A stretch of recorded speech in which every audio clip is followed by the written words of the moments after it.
Bismillahirrahmanirrahim. Assalamualaikum warahmatullahi wabarakatuh. Waalaikumsalam warahmatullahi wabarakatuh. Alhamdulillahirrabbilalamin. Allahumma sholli ala sayyidina Muhammad wa ala alihi wa sahbihi wa salam.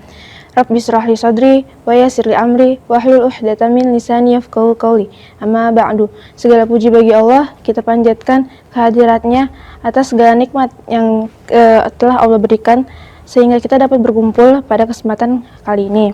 Salawat serta salam senantiasa kita aturkan kepada baginda kita Nabi Muhammad sallallahu alaihi wasallam, kepada keluarganya, sahabatnya, kepada kita semua sebagai umatnya hingga akhir zaman nanti. Amin amin ya rabbal alamin. Perkenalkan, nama saya Syifa Putri Aulia, mahasiswi dari Fakultas Agama Islam, Prodi Pendidikan Agama Islam semester 2, yang berdirinya saya di sini ingin menjelaskan sedikit tentang proses penciptaan manusia menurut perspektif Islam. Pertama-tama kita harus mengetahui dulu apa itu artinya proses. Teman-teman di sini ada yang tahu apa itu arti proses? Namanya siapa? Ya, apa?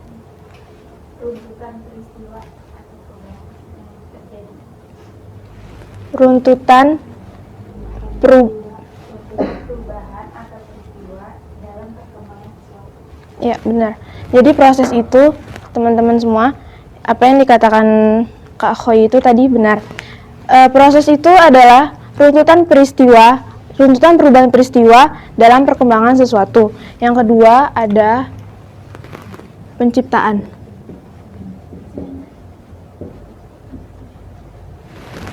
Penciptaan itu adalah pembentukan atau pembuatan untuk suatu wujud, baik berupa benda yang tampak atau yang tidak tampak seperti alam gaib. Dan di mana dalam penciptaan itu tuh ada seseorang atau ada sesuatu yang membuat atau membentuknya sehingga penciptaannya itu tuh terbentuk dalam suatu wujud. Yang ketiga ada manusia. Manusia adalah makhluk Allah Subhanahu wa Ta'ala yang Allah ciptakan dari tanah. Contohnya itu seperti Nabi Adam alaihissalam. Terus ada 4 model Allah Subhanahu wa Ta'ala dalam menciptakan manusia. Yang pertama, bagaimana Allah Subhanahu wa Ta'ala menciptakan manusia pertama, yaitu Nabi Adam. Yang kedua ada Siti Hawa.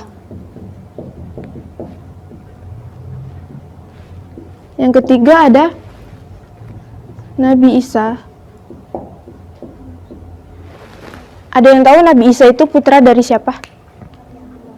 Ya, Nabi Isa itu adalah putra dari Sayyidah Maryam, yang dimana kita tahu Sayyidah Maryam itu dalam kehidupannya itu tidak pernah disentuh oleh laki-laki, tidak pernah berhubungan dengan laki-laki, tidak pernah bergaul dengan laki-laki. Namun kehidupan Sayyidah Maryam itu selalu berkhelwat berdua-duaan dengan Allah Subhanahu wa Ta'ala di tempat peribadahannya. Kemudian dengan kebesarannya Allah Subhanahu wa Ta'ala, Allah Subhanahu wa Ta'ala meniupkan ruh ke dalam rahimnya Sayyidah Maryam, yang terciptalah Nabi Isa alaihissalam. Yang keempat atau yang terakhir ada penciptaan Allah Subhanahu wa Ta'ala terhadap anak cucu Adam. Anak cucu Adam di sini tuh contohnya tuh seperti kita semua yang terlahir dari rahimnya ibu kita masing-masing. Dan pada yang menjadi suatu dasar Allah Subhanahu wa Ta'ala menciptakan manusia atau Nabi Adam itu dalam Al-Qur'an surah As-Sajdah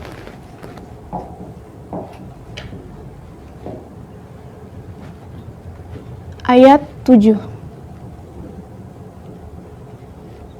yang artinya berbunyi, yang membuat segala sesuatu yang Dia menciptakan sebaik-baiknya, dan yang memulai penciptaan manusia dari tanah. Kemudian tanah di sini Allah Subhanahu wa Ta'ala kemudian menjelaskannya lagi secara lebih rinci dalam Al-Quran surah Al-Hijr ayat 26,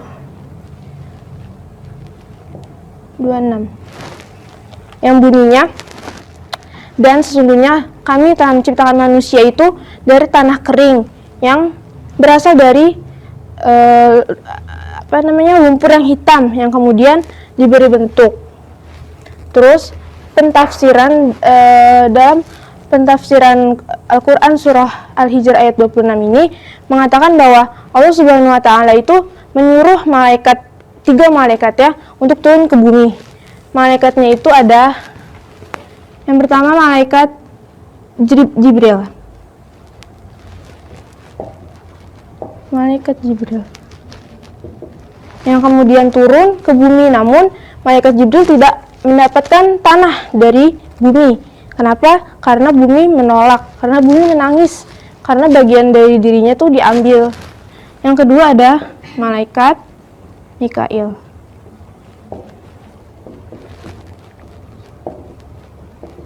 Malaikat Mikail juga sama, tidak mendapatkan apa-apa dari bumi, namun bumi berkata kepada malaikat Mikail itu, berkata, sesungguhnya aku tidak ridho jika bagian diriku itu diambil untuk sebagai diciptakan, sebagai menciptakan manusia, sebagai makhluk Allah yang selanjutnya.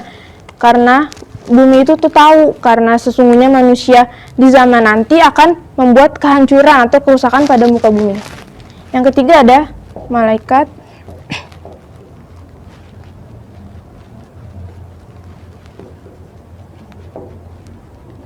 Israel. Malaikat Israel, malaikat yang paling seram di antara malaikat-malaikat yang lain. Namun malaikat ini berhasil mengambil tanah dari bumi, yang dimana tanahnya tadi sudah dijelaskan dalam surah Al-Hijr ayat 26. Tanah kering dari lumpur yang hitam. Kemudian Allah Subhanahu wa taala menciptakan wujud manusia itu. Lalu kenapa ini juga menjadi sebab kenapa kaum iblis, kaum jin itu menolak ketika Allah Subhanahu wa taala memerintahkan untuk sujud kepada Nabi Adam alaihissalam. Di sini teman-teman ada yang tahu kenapa iblis dan kaumnya tuh tidak mau tunduk, tidak mau sujud ketika Allah perintahkan? Ya, Disma. Karena bangsa jin dan iblis itu makhluk yang diciptakan Allah pertama kali sebelum manusia. Betul. Salah satunya itu yang pertama alasannya kenapa bangsa jin, kaum iblis tidak mau tunduk, tidak mau sujud ketika Allah perintahkan itu, karena mereka tuh merasa dirinya makhluk itu tuh pertama kali yang Allah ciptakan.